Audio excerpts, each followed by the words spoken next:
In the early 1990s, millions of British families tuned into ITV expecting the warm, reassuring voice of Michael Aspel.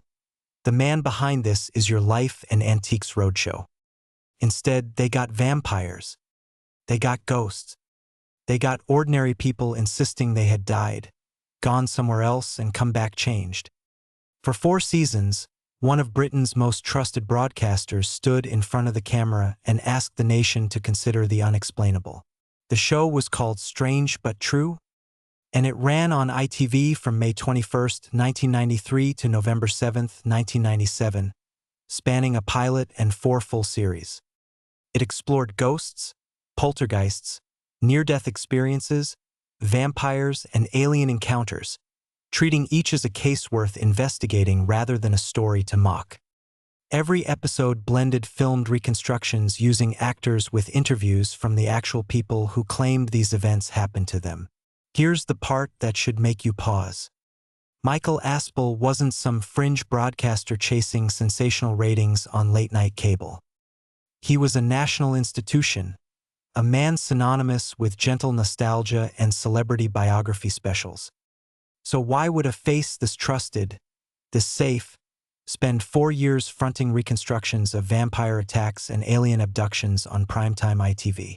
The answer lies in how seriously the show approached its subject.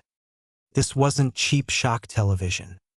The story consultant across every single episode was Jenny Randles, a genuine paranormal researcher whose involvement gave the series a strange kind of credibility. Her presence behind the scenes suggests the producers wanted these cases treated with investigative rigor, not just theatrical fright. The format itself was unusual for its time. Producers would take a real, documented claim, a haunting, a sighting, a brush with death, and rebuild it scene by scene with actors standing in for the witnesses. Then the cameras would cut to the actual people who lived through it, sitting across from an interviewer, describing what they say truly happened to them. It began quietly with a single pilot episode in 1993, testing whether British audiences had an appetite for this strange hybrid of documentary and drama. The gamble paid off.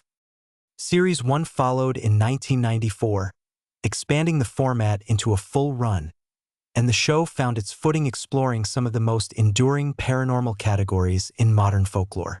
Ghosts and poltergeists became recurring subjects, cases of objects moving on their own, footsteps in empty houses, cold spots that defied explanation. These weren't Hollywood horror set pieces. They were framed as investigations into ordinary homes and ordinary families who claimed something extraordinary had invaded their lives. Then there were the near-death experiences, arguably the most unsettling segments of all. Witnesses described leaving their bodies, seeing lights, feeling peace, and then returning to a world that suddenly felt less certain. The show gave these testimonies airtime without irony, letting viewers sit with the discomfort of not having an answer. Vampire folklore made its way into the series too, an odd inclusion for a supposedly investigative documentary format.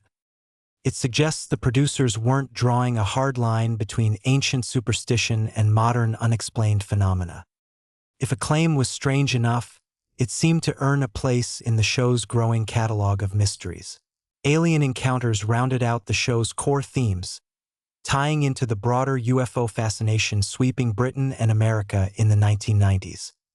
With Jenny Randles' background in UFO research shaping the storytelling, these segments carried a slightly more procedural tone, treating sightings less like science fiction and more like unresolved case files.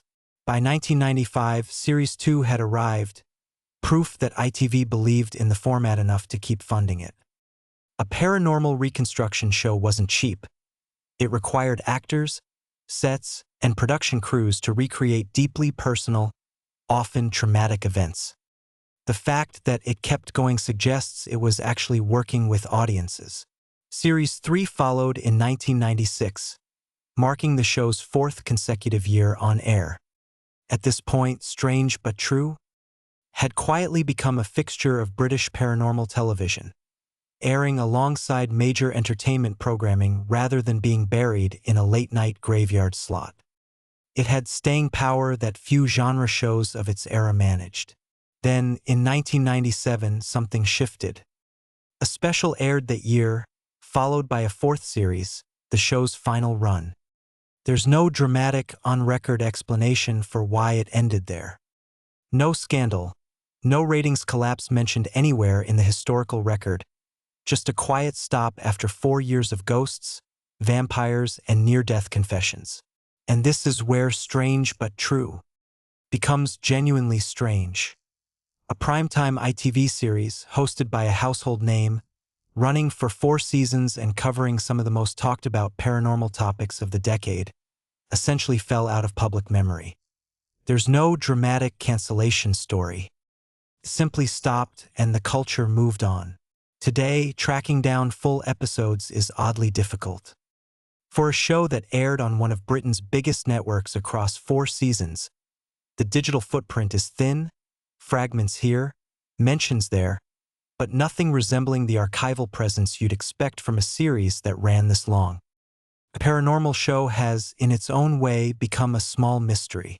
Fans of British cult television still trade memories of it online, recalling specific reconstructions, half-remembered ghost stories, or Aspel's calm delivery before yet another unsettling testimony. But the actual footage, the reconstructions, the interviews with real witnesses and Jenny Randall's careful analysis, remains largely locked away, undiscussed and undigitized for the wider public to revisit. What's Strange But True leaves behind isn't just a list of ghost stories and UFO sightings. It's a reminder that mainstream television once gave serious, sustained airtime to the unexplainable, without demanding a punchline or a debunking at the end. Whether or not you believe a single case it covered, the show itself asked a real question and never fully answered it. So if you remember Strange But True, if you caught even one episode between 1993 and 1997, we want to hear what you remember, because right now the historical record barely can. Drop it in the comments, and if stories like this one, the ones history nearly erased, are your kind of mystery, subscribe, because we're only just getting started.